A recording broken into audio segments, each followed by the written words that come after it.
Hello, everyone. All right, so today we're going to be going over chapter 9, which is your final chapter for this semester. Um,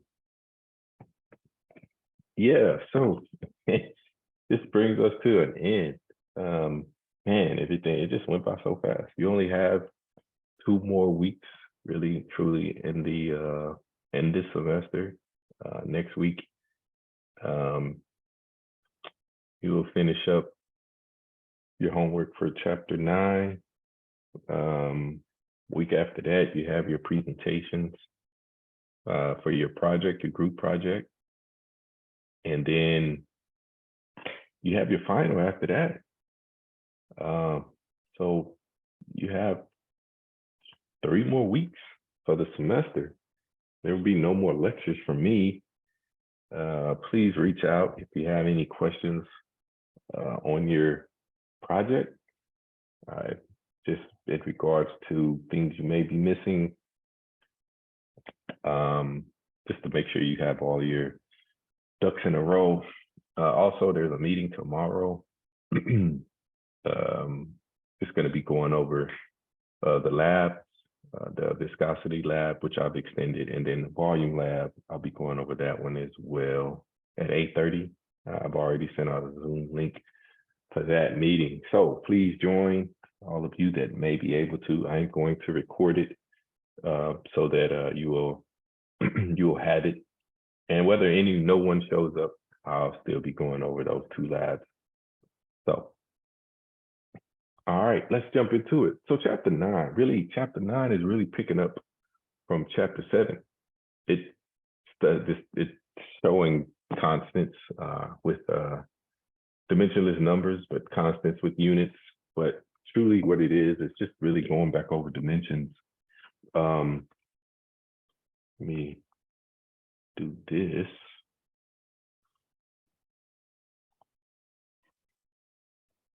Chapter 9 really is just really, if you can see here, reading the beginning of the book, it's just picking back up where we left off. It states a dimension is a measurable physical idea. We talked about that. When you think about a dimension, it's just a measurement. It's a measurement of something. And the something, which is the unit, quantifies what the something is. So if you say length, you're going to have a measurement of inches, feet, and that's basically, or meters, millimeters. But it depends on the quantity of the entity that you're measuring. Then it will determine what units it will be measured in. And so for chapter 9, you see we have mass, which we've gone over, length, we've gone over time, temperature, amount of a substance, symbol N, mole, base unit. We've gone over light intensity, which we didn't go over a lot, but we've gone over energy, we've gone over electrical current. All these things we've gone over. So what new will be introduced? Only thing I would honestly want to go over, which is not going to take me long to go over, is just one example. You got Raleigh's method. Raleigh's method, which is determine the appropriate dimensionless numbers using Raleigh's method. Describe the physical significance of Reynolds number. But there's a methodology for Raleigh's method, and that'll be really the only thing we'll probably question you on, test you on when it comes to chapter 9. So chapter 9 homework will not be too difficult. Shouldn't be, and if it is, please reach out to me and we can go over it. All right, and so there are basically 8 steps to this method. And we'll just go through this example together, and then that'll be really it for this lecture. But 8 steps. So you got step 1, write each variable and raise each to an unknown exponent. Use all the variables, even the dependent variables. Order the choice of exponents do not matter, right? So substitute the dimensions of the variables into step 1. Be sure to raise each dimension to the proper exponent groups from step 1. Group by dimension, exponents on each dimension must equal 0 for dimensionless numbers. All right, so from a set of equations by setting the exponent groups from step 3 for each dimension is equal to 0. Solve simultaneous equations as best as you can. A number of known unknowns minus number of equations is equal to number of groups. So obviously these are the rest of the steps. I'm not going to continue to read all of them, but there's an example here in these slides. Please go over the example. It's pretty cool, but but what we're trying to do is assume we want to study an object falling from a tall tower, right? Recreating Galileo's famous experiment at the Tower of Pisa. Since it is costly and time-consuming to run experiments, we'll conduct a dimensional analysis first. Now we have height of the tower, h. If we provide any velocity v, how long the object takes to hit the ground, t, the mass of the object, m. So we have t, time, h, height, v, velocity, g, gravity, m, mass.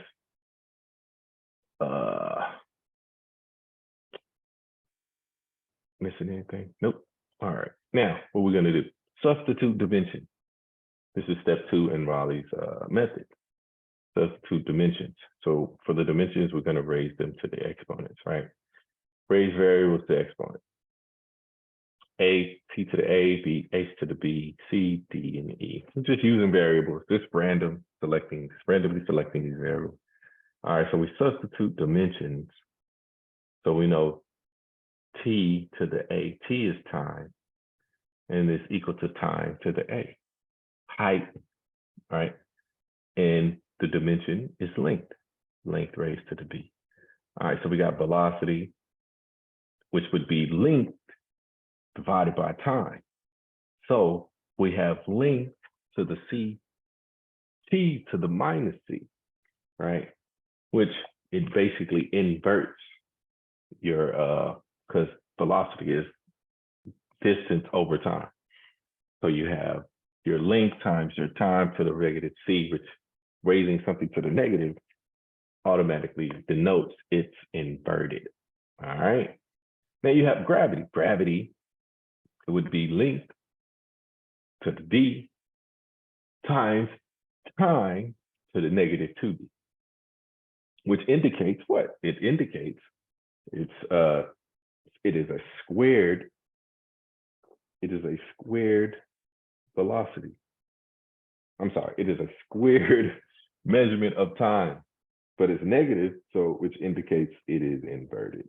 All right.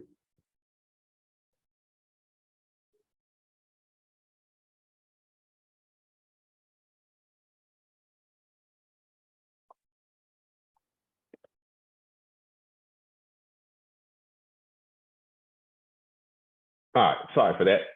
So then you have mass raised to the e, which e, all remember these exponents, remember it's all random, right? We just picked some letters. So mass raised, and then you making it equal to the dimension, which is m for mass. All right, and you raise it to the e. All right, so now we grouped all of those. Next, third step, we substituted all those, now we group the dimension. Group by dimension. Mass, length, time. Mass, length, time. Set the exponents to 0. So we know e is equal to 0. Length, which is b plus c plus d, is equal to 0. T, a minus c minus 2d is equal to 0. Group by dimension. Now, what does that mean exactly? Well, you have a t raised to the negative 2d. You have a t raised to the negative c. And you have a t raised to a, right? Group by dimension. You have a mass raised to the e. You have length raised to the b. From your height, you have a length raised to the c from your velocity. You have a length raised to the d from your gravity. That's where you got b plus c plus d for the length. All right, and then you're just multiplying all of the, or you're adding, you're adding the exponents together, right? And that's how we're grouping these by dimension. Mass, length, time. grouping them by dimensions. Mass, length, time. So after you group by dimension, you solve. Solve for length. Length B is equal to minus C minus D. Once you solve for a variable, in this case, C and D, substitute results of 5 into 1. Always solve for that variable. So we solve for B, all right? And then we know T is equal to A is equal to C plus 2D. We substitute. We solve for B, we substitute. Right here, we solve for A, we substitute. So here, we're going to substitute. We substitute for A, which is T to the A, we C plus 2D. We substitute for height, which was B, H to the B, which was equal to negative C minus D.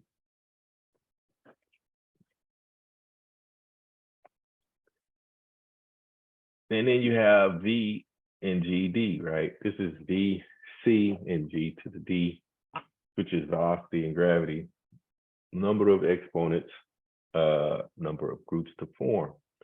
So group by exponent. You got V times T over H. And then you got V T squared over H, grouped by the exponent, which V T over H to the C, H is the height.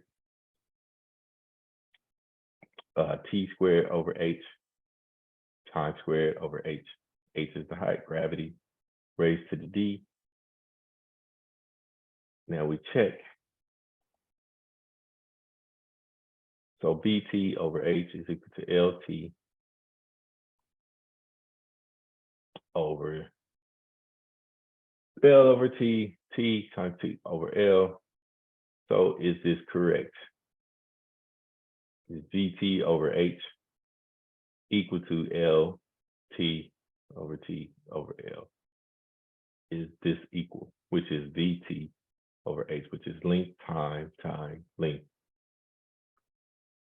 Is that correct? And then you have gravity, time squared over H. Is this equal to length, time squared over T squared over L? Is it correct? Yes. Because this gravity, we know the units for gravity. Gravity, if you substitute in for G, it is length. Length over time squared. That's all this is, right? So same as velocity. We know velocity is H, or length over time, right? And we know we have T over H, which we plug in the units. If you plug in the dimensions for T over H, and you plug in the units for V, you get L over T, and you get T over L. And they're equal, right? It's just an interesting way to check your dimensions. It's an interesting way to see if something is dimensionless, truly and honestly. It's just a nice method that you can follow to just check.